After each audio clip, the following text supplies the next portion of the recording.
আপনারা তো সবাই জানেন আমাদের বাবু অনেক অসুস্থ ছিল, 4 দিন হাসপাতালে ভর্তি ছিলাম, সেটা হলো মগবাজার আদ্দিন হসপিটালে। তো কি হয়েছে সবই বলবো। হ্যালো এভরিওয়ান, আসসালামু আলাইকুম, ওয়েলকাম করছি মাই নিউ ব্লগ আমার সংসার। তো আজকে বাবুকে নিয়ে হাসপাতাল থেকে রিলিজ করে চলে এসেছি, কারণ যতটুকু দরকার ছিল অতটুকু থেকেছি হাসপাতালে ভর্তি হয়ে। এখনও একটু সুস্থ আছে আলহামদুলিল্লাহ, এই জন্য রিলিজ করে বাসায় চলে আসলাম।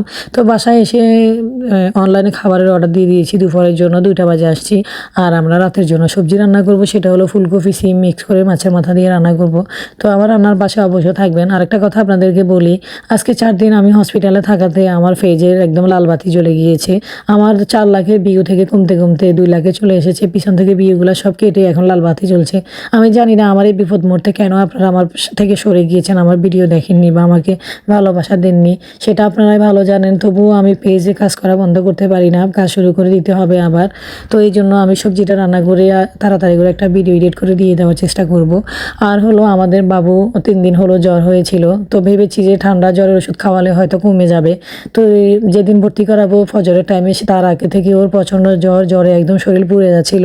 তো মাথায় হাত দিয়ে দেখি এত পরিমাণে মাথা গরম যে কোনো মাথার ব্রেন আউট হয়ে যাবে। এত গরম হলে তো একটা বাচ্চার কী অবস্থা হতে পারে।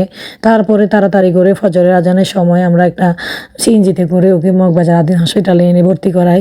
তো ডাক্তার ভর্তি দিয়ে দিয়েছে, যেহেতু মুখে খাচ্ছে না, ও যে কোনো প্রকারে শরীর দুর্বল হবে, স্যালাইন দিতে হবে, এই কারণে ভর্তি দিয়ে দিয়েছে, ভর্তি করিয়ে নিয়েছি।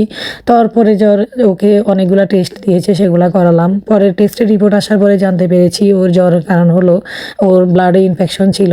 এখন এত ছোটো বাচ্চার ব্লাডে কেন ইনফেকশন হবে এটাই বুঝতে পারছিলাম না। হয়তো ভাবতেছি যে বাবু হামাগুড়ি দেয়, এটা ওটা খেয়ে নিয়েছে, হয়তো বা এটার কারণে জ্বর এসেছে, বা ফ্লোর থেকে কোনো ঠান্ডা লাগতে পারে, এমন কিছু ভেবেছিলাম। কিন্তু পরে এখন ডাক্তার বলেছে ব্লাডে ইনফেকশন হয় অনেক বাচ্চাদের নাকি এরকম হচ্ছে। তো যাই হোক, আসলে ছোট বাচ্চাদের অনেক রকম প্রবলেম, অনেক রকমের সমস্যা থাকবে, এটা আমরাও বুঝি। তো যাই হোক, কথা বলতে বলতে আমার সবজিটা হয়েছে, ধনেপাতা দিয়ে দিলাম, নামিয়ে নিব। আর আমাকে ভালোবাসা দিয়ে যাবেন, আমার ব্লগগুলো দেখবেন। আসসালামু আলাইকুম, থ্যাংকস ফর ওয়াচিং, আল্লাহ হাফেজ।